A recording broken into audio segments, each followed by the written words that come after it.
राजधानी रांची के प्रदेश कांग्रेस कार्यालय में प्रत्येक सोमवार को कांग्रेस के मंत्रियों के द्वारा जन सुनवाई कार्यक्रम आयोजित की जाती है।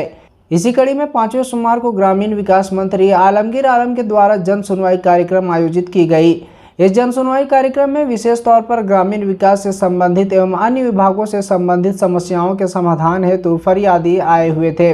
जन सुनवाई में फरियादी ने कहा कि हमने मंत्री को अपनी समस्या को विस्तृत रूप से अवगत करा दिया है। हमें विभागीय मंत्री के द्वारा आश्वासन दिया गया है कि हमारी समस्याओं के निराकरण के लिए हर संभव प्रयास किया जाएगा। देखिए सर, हम लोग जो है college of physics science Gumla आपकी बिरसा एग्रीकल्चर यूनिवर्सिटी के अंतर्गत आता है। हम लोग मंत्री जी से मिलने आए थे कि हम लोग 2020 से एक चीज़ को लेकर दौड़ धूप कर रहे हैं कि मतलब जो है फिशरी डिपार्टमेंट में जितना भी वैकेंसी आती है उसमें सिर्फ BFSC वाले का ही हक होना चाहिए, जबकि अदर स्टेट इंडिया के जितने भी स्टेट में सब में एक्सक्लूसिव BFSC है।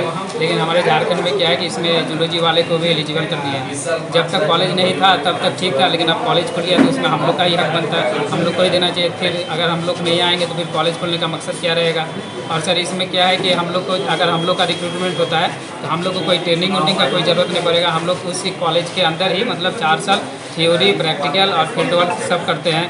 अगर जूलॉजी वाले आते हैं तो उसको 2-3 साल ट्रेनिंग देना पड़ेगा, उसमें मनी और टाइम दोनों वेस्ट होगा। हम लोग ज्वाइनिंग के दूसरे दिन से ही फील्ड वर्क कर सकते हैं। और दूसरी बात है कि सर हम लोग कॉम्पिटिशन फेस करके इस कॉलेज में हम लोग का एडमिशन हुआ है। पूरा झारखंड से कॉम्पिटिशन करते हैं, तब आता है झारखंड गवर्नमेंट जिसका एग्ज़ाम लेती है। और सर क्या है कि ये एक टेक्निकल कोर्स है और इसका जो वैकेंसी निकलती है इसमें स्पष्ट रूप से लिखा हुआ है कि मतलब टेक्निकल व विशिष्ट योग्यताधारी के लिए है, मतलब ये वैकेंसी है। लेकिन सर हम लोग टेक्निकल कोर्स है, हम लोग के पास प्रूफ है कि 2016 में इसको ICAR टेक्निकल कोर्स माना है, लेकिन जूलॉजी एक साधारण कोर्स है, तो हम हमारे वो मुकाबला कैसे कर सकते हैं सर। वहीं ग्रामीण विकास मंत्री का कहना है कि इस प्रकार के जन सुनवाई में आए हुए समस्याओं से अवगत होकर समस्या के निराकरण के लिए कैबिनेट बैठक के संज्ञान में भी ले जाते हैं एवं मुख्यमंत्री को भी समस्याओं से अवगत कराते हैं। है कि 2 चीज़ का फायदा हम लोग का होता है।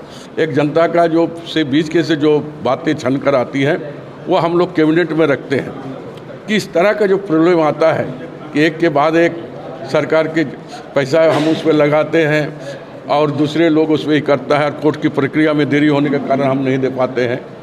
कुछ मामला हेल्थ का भी आया था, कुछ शिक्षा विभाग का भी आया था, कुछ सड़क पानी का भी आया था। तो हमने संबंधित विभाग के लोगों से बात भी किया है और जो थोड़ा बहुत लगता है कि पॉलिसी मैटर है उनके लिए माननीय मंत्री को भी लिखने के काम हमने किया है। जन सुनवाई जो हम लोग कर रहे हैं इससे 100% हम संतुष्ट इसलिए हैं कि हमको भी गांव और शहर और नगर में जो आम जनता की क्या कठिनाई है उस चीज़ को भी हमें अवगत होता है और हम कैबिनेट में भी इस बात को रखने की काम करते हैं। हमारे माननीय मुख्यमंत्री भी